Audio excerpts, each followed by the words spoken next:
नमस्कार,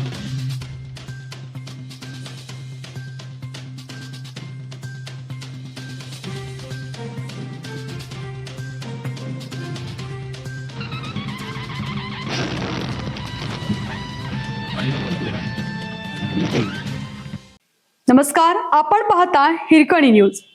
हिरकणी न्यूज प्रत्येक क्षण ताज्या घडामोडी आणि महत्त्वाच्या प्रत्येक बातमीसाठी नेहमी तत्पर. आत्महत्याग्रस्त शेतकऱ्यांच्या विधवांना 1 रुपया नाममात्र दराने मिळणार पडीक जमिनी.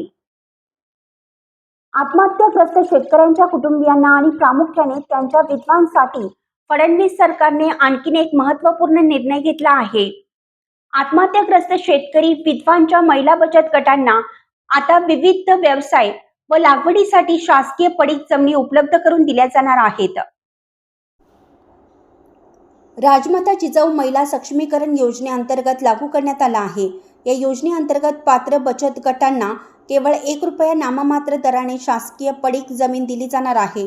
या जमिनीचा वापर महिलांना स्वावलंबी बनवण्यासाठी आणि त्यांच्या रोजगाराच्या निर्मितीसाठी केला जाईल.